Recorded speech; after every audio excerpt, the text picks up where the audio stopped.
President Trump declaring victory after having a phone call with the president of Mexico. Claudia Sheinbaum Pardo is her full name, according to the president, says just had a wonderful conversation with the new president of Mexico.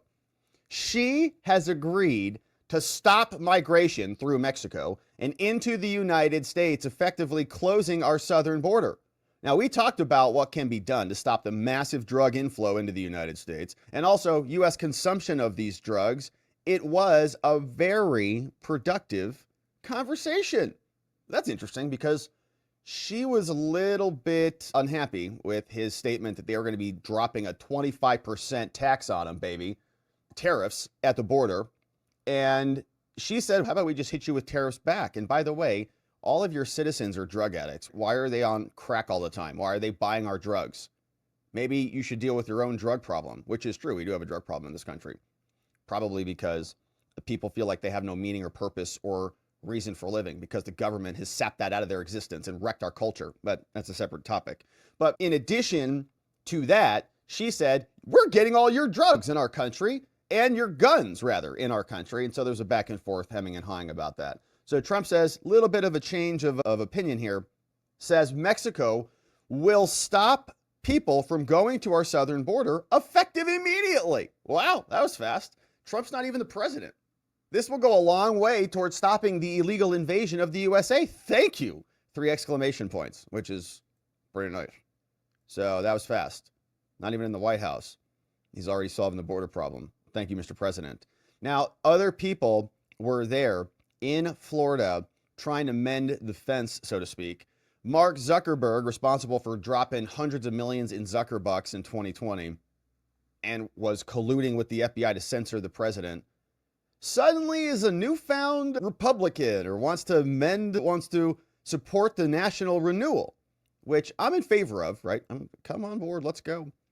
But I have some distrust with Zuck because he visited on Wednesday down in Mar-a-Lago just months after he publicly praised Trump after the assassination attempt. Zuckerberg and his visit to Palm Beach was confirmed by Trump advisor Stephen Miller. We'll listen to the clip in a second.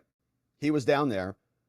And in July, Zuckerberg lauded Trump for his fist-pumping reaction to the assassination attempt. He said, seeing Trump get up after being shot in the face and pump his fist in the air with the American flag is one of the most bad things I've ever seen in my life, said Zuckerberg. Yeah, it's true. When you're right, you can't argue with it. On some level, as an American, it's like hard not to get emotional about that spirit and that fight. I think that's why a lot of people like the guy. Yeah, that's what we've noticed. Okay, we noticed that a long time ago. Him getting shot in the head was like, yeah, that's what we've seen for the last several years. Okay, we were all early to that. But for others, it's, wow, it took him getting shot in the head for him to recognize it. But I'm glad they did. Welcome. So Zuckerberg's visit to Mar-a-Lago is not the Facebook founder's first interaction down there. In August, Trump told Fox Business host Maria Bartiromo that Zuckerberg called him to apologize. He says, Mark Zuckerberg called me. First of all, he called me 2 times. He called me after the event and he said it was really amazing. And then he said it was really brave. And he actually announced that he's not going to support a Democrat because he respected me for what I did that day. And I think that what he did to me, what I did was a normal response, he thought, says Trump, because that's just who Trump is. But Zuckerberg also went down there. Some people saying he's kissing the ring at this point, bending the knee, finally getting on board. Welcome, Mark. And thank you to Elon for causing this domino effect to happen. And if you didn't listen to the Mark Andreessen interview with Joe Rogan, that was really good. And Andreessen did a great job, I think, articulating a lot of the same concerns that we've addressed here, but from a different angle, as somebody who's a billionaire and has been on the receiving end of a lot of the tech censorship as the founder of many other companies. So it's very interesting to see it from the other end. Okay, we've been here as creators getting censored, demonetized, strikes on YouTube and the things.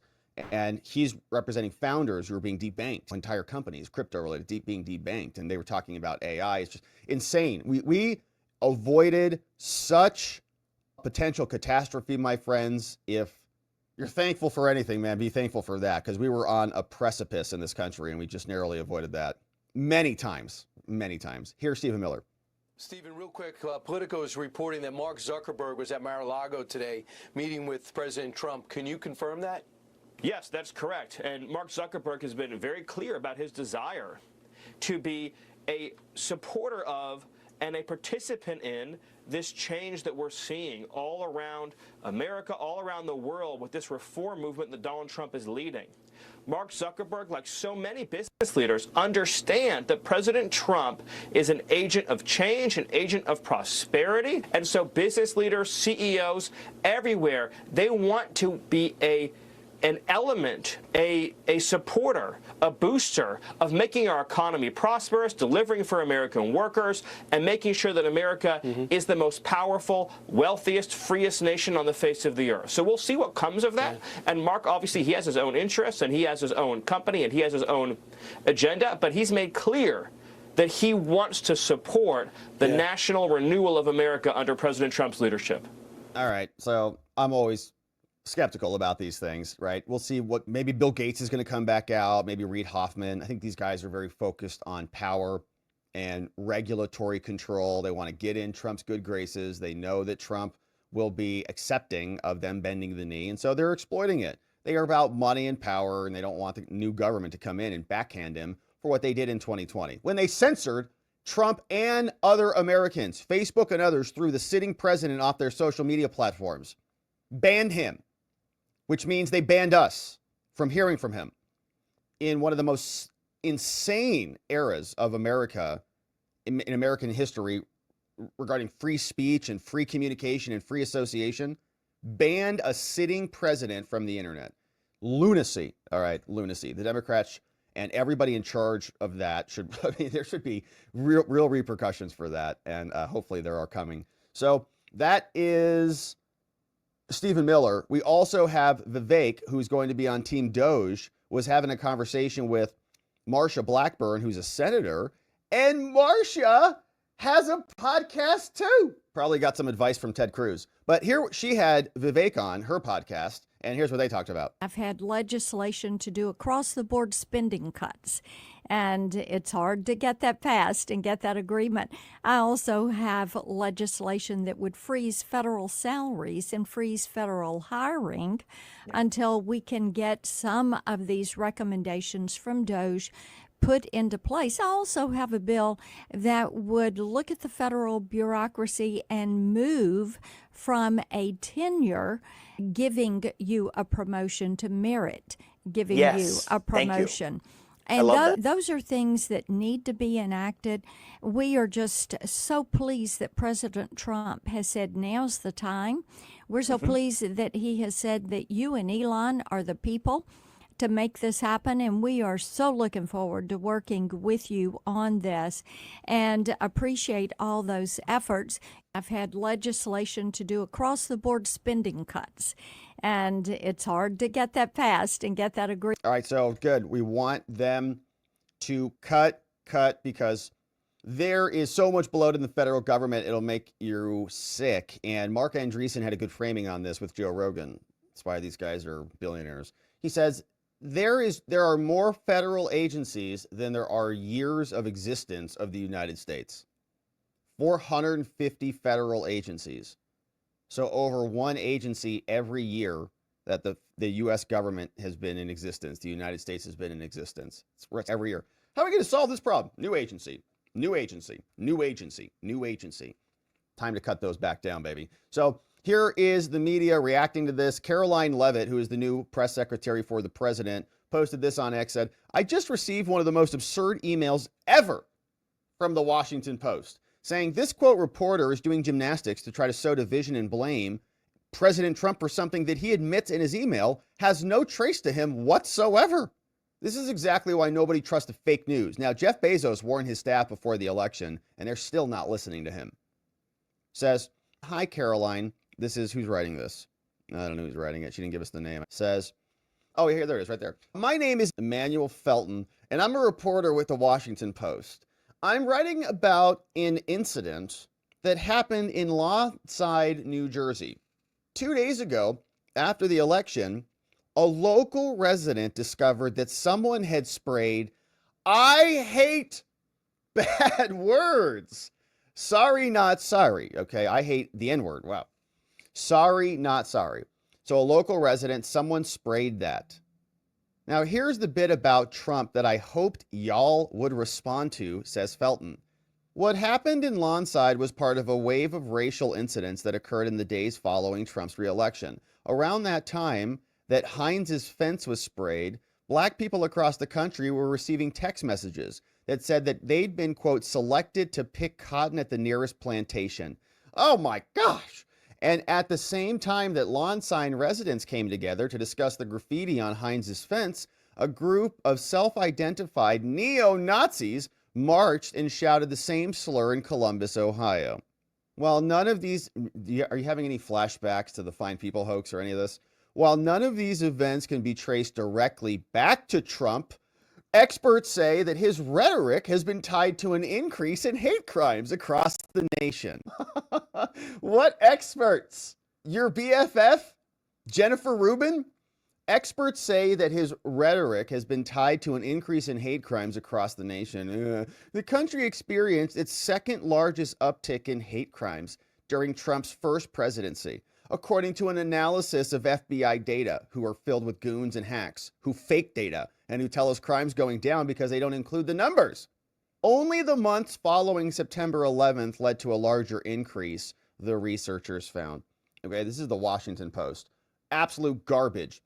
And has nothing to do with Trump. Their experts are making up some nonsense. Shout out to Caroline for posting this. They should be ashamed of themselves. Emmanuel Felton. Give me a break. All right, so here's his hard truth. The hard truth, Americans don't trust the news media. Here's a note from our owner, from Jeff Bezos. Yeah, remember when he wrote that op-ed? We read it. It was a good op-ed. He's right. Why do we still have people like Emmanuel Felton at the Washington Post? He should have been fired a long time ago, in my opinion, for writing articles trying to smear the president with nothing that he's responsible for at all. Probably still believes the Fine People hoax too. Shout out to Caroline for posting that. Now, speaking of the garbage Washington Post, let's read an article from them, because they're now having to admit that the MSNBC situation is way worse than you may even realize. The network's audience has declined so much. What's going to be happening next? This week says, strangely enough, MSNBC was one of the winners on election night, but things have gone downhill since. One of the network's most valuable franchises, Morning Joe, faced a backlash.